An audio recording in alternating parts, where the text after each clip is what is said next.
ng bayan, maasahan anumang panahon.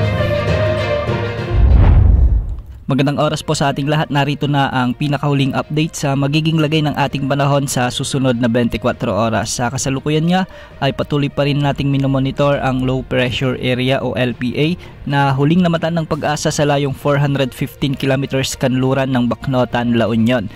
Ayon sa Pag-asa, nasa boundary na halos ito ng ating Philippine Area of Responsibility at patuloy itong kikilos ng pakanluran. Posible rin itong maglabas-masok sa ating Area of Responsibility. Depende ito sa galaw ng isa pang weather system na nakakaapekto rito. Wala na itong epekto sa anumang bahagi ng ating bansa, ngunit palalakasin naman nito ang hanging habagat na magdadala pa rin ng mga pag-ulan sa kanlurang bahagi ng Luzon at ilang bahagi pa rin ng Palawan. Samantala, isang cloud cluster muli ang namataan sa silangan ng ating bansa. Kung makikita natin sa silangan ng Bicol Region o di kaya naman ay sa Central Luzon, ay may mga kumpol ng kaulapan dito at ayon sa ginagamit nating wind model ay posibleng magkaroon nito ng mahinang sirkulasyon o di kaya naman ay magiging low pressure area. Ating babantayan ang susunod na mga development ukol sa potential na cloud cluster na ito.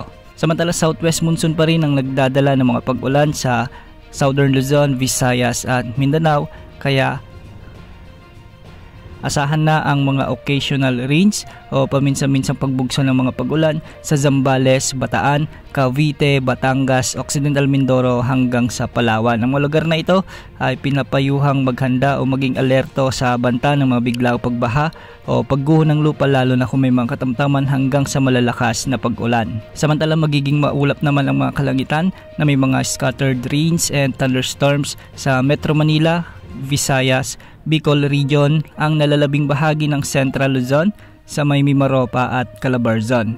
Dulot pa rin ito ng umiiral na habagat, kaya posible pa rin ang banta ng mga pagbaha at pagguho ng lupa, lalo na kung may mga katamtaman at malalakas na pag-ulan. Para naman sa buong Mindanao ay magiging bahagyang maulap hanggang sa maulap ang mga papawirin na may mga isolated rain showers and thunderstorms. Dulot pa rin ng pag-iral ng habagat sa ating bansa. Posible din ang banta ng mga pagbaha at pagguho ng lupa, lalo na kung may mga umiiral na severe thunderstorms. Para naman sa nalalabing bahagi ng Luzon ay magiging bahagyang maulap din hanggang sa maulap ang mga papawirin na may mga isolated rain showers and thunderstorms. Dulot naman ito ng mga localized thunderstorms, kaya posible pa rin ang banta ng mga pagbaha at pagguho ng lupa, lalo na kung may mga severe thunderstorms. Samantala, base naman sa latest weather advisory tungkol sa rainfall forecast ng Pag-asa, bukas asahan ang malalakas hanggang sa matitinding pag-ulan o di naman ay 100 to 200 mm na mga pag-ulan sa bahagi ng Zambales at Occidental Mindoro. Dulot ito ng umiiral pa ring habagat sa ating bansa. Samantala, 50 to 100 mm o mahihina hanggang sa katamtamang pag-ulan naman ang inaasahan sa Pangasinan, Pampanga, Bataan, Bulacan, sa may Metro Manila, Cavite, Rizal, Laguna, Batangas, sa may Quezon Province, Camarines Sur, Marinduque, Albay, Occidental Mindoro, Antique at Palawan. Ang mga lugar na ito ay pinapayuhang umantabay sa mga susunod na update ukol sa magiging lagay ng panahon dahil posible ang mga pagbaha at pagguho ng lupa sa mga lugar na nabanggit.